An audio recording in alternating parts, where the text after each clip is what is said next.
कंचन के बेटे ऋषि की शादी कहीं नहीं हो रही थी। एक तो ऋषि मोटा, ऊपर से कमाई भी कोई खास नहीं। लेकिन कंचन को तो शौक था मॉडर्न बहू लाने का, और उसे एक दिन ऐसी लड़की मिल भी जाती है। हमें तो आपका ऋषि बहुत पसंद है, लेकिन मैं आपको साफ साफ बता देती हूँ, मेरी बेटी के शौक थोड़े से अलग है बहन जी। अरे बहन, हमें सब पसंद है। आपकी प्रियंका जैसी लड़की की तलाश मुझे कब से थी। जींस पहनकर अंग्रेजी में गिटर पिटर बोला करे। अरे बहन, जरा सुन तो लो, मेरी बेटी के शौक क्या क्या है। अरे नहीं नहीं बहन, बस लड़की को देख लिया तो सब कुछ देख लिया। आप ना शादी की तैयारी करो, और वो जरा सामान की लिस्ट भी दी है ना मैंने। हाँ बहन जी, सारा सामान शादी से एक दिन पहले ही आपके दरवाजे आ जाएगा। मजा आ गया, मजा आ गया। अब तो बस आप शादी की तैयारी करो। प्रियंका के माता पिता के जाने के बाद कंचन का पति उससे कहता है, अरे भाग्यवान, तुम तो कुछ ज्यादा ही जल्दी दिखा रही थी शादी की। अरे बोलने तो देती, लड़की की माँ क्या बोलना चाह रही थी। अरे आप चुप रहिए जी, कुछ पता भी है आपको, बस मुफ्त में बोले जा रहे हैं। मेरी दोस्त शशि की बहू देखी, लंबी पतली और पढ़ी लिखी, हजारों में कमाई और संस्कारी भी। अरे पर जब वो मेरी बहू देखेगी तो जल भुन जाएगी। लेकिन तुम तो शादी ऋषि के लिए कर रही हो ना, या शशि के लिए? तुम्हारा लड़का कुछ कमाता भी नहीं है, और शरीर भी भगवान की दुआ से फूलता ही जा रहा है। फिर बोले आप हैं? फिर बोले आप? मैंने कहा ना, प्रियंका जैसी जींस पहनकर अंग्रेजी झाड़ने वाली बहू किस्मत वालों को ही मिलती है। चुप रहिए आप।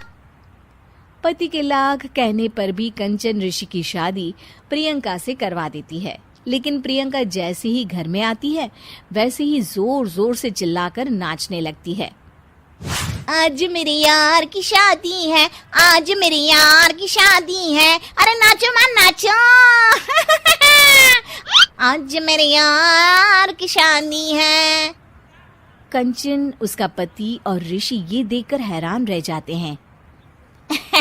लग रहा है बहू को शादी की बड़ी खुशी है। हाँ हाँ, बहू क्यों नहीं, हम भी नाचेंगे। अरे नाचो नाचो जी, मुंह क्या देख रहे हो, चलो चलो नाचो, बहू कह रही है। कंचन ये कहकर प्रियंका के साथ नाचने लगती है। ऋषि और उसके पिता वहां से चले जाते हैं। अगले दिन कंचन अपनी सहेलियों को प्रियंका से मिलवाने के लिए घर बुलाती है, जहाँ शशि भी आती है। अरे शशि, कैसी हो? मैं ना तुम्हें प्रियंका से मिलवाती हूँ। अरे सच में बहुत ही एडवांस सोच की लड़की है। कितने मॉडर्न ख्यालात है उसके, पता है तुम्हें? अरे हाँ कंचन, जरूर।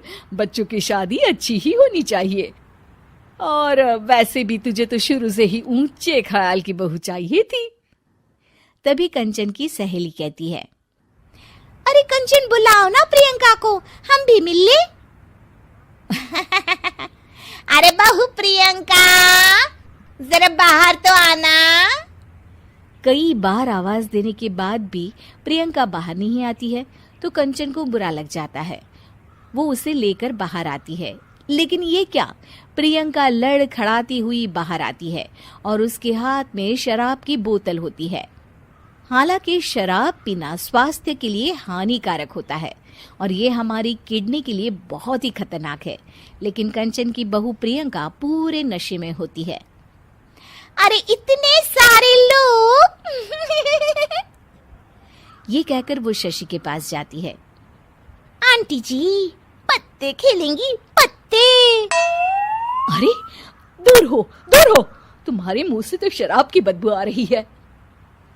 अरे कंचन, माना तुम्हें मॉडर्न बहू चाहिए, लेकिन आधुनिकता का मतलब ये तो नहीं ना।